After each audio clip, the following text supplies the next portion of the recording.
and welcome to the News and Flash column for 24th August 2021, which is brought to you by LawSikho. So today, first on our discussion, we have the first news point, which is that the government launched a new geospatial planning portal called as Yuktdhara. So the government has launched a new geospatial planning portal called as the Yuktdhara, which will help in facilitating new Manrega assets using remote sensing and geographic information system-based data. Manrega is Mahatma Gandhi National Rural Employment Guarantee Act.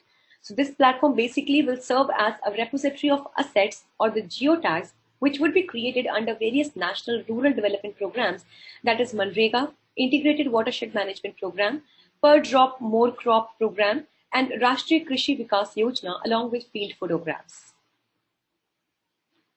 The next on point, we have new Secretary of Ministry of Information and Broadcasting.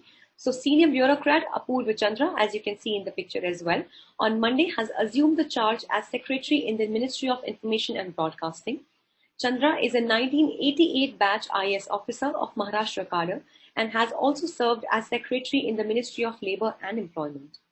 He has also worked as a Director General of Acquisition in the Ministry of Defence with the mandate of strengthening the Indian Armed Forces by expediting the acquisition process. Next, we have the National Monetization Pipeline. So Union Finance Minister and Corporate Affairs Nirmala Sitharaman launched the National Monetization Pipeline, that is the NMP. So it comprises of a 4-year pipeline of the central government's brownfield infrastructure assets. Basically, the National Monetization Pipeline will serve as a roadmap for asset monetization of various brownfield infrastructure assets across the sectors including roads, railways, aviation, power, oil and gas, and warehousing.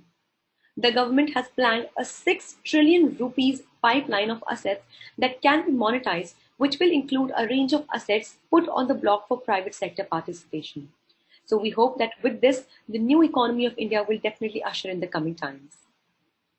Finally, we have the digital COVID-19 vaccination certificates have been provided to clinical trial participants. So the Indian Council of Medical Research, that is the ICMR, in partnership with the Serum Institute of India, SII, had conducted phase 2 and phase 3 bridging studies of Covishield from August 2020. The phase 3 efficacy clinical trials for Covaxin were also conducted by Bharat Biotech International Limited from November 2020.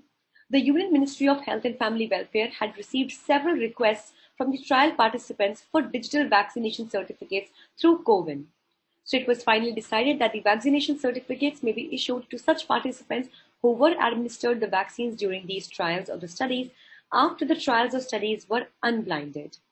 The ICMR was designated by the Union Health Ministry as the nodal agency for collection of vaccination data for such participants. So this was all for the day. Also, do not forget to follow the podcast of the newspaper analysis discussion, which is a detailed discussion of the newspaper articles, which we provide you on Spotify, Google, Anchor, as well as Apple Podcast. Also, if you wish to follow it, definitely give it a thumbs up and do not forget to subscribe to our channels. Thank you so much for watching and do subscribe.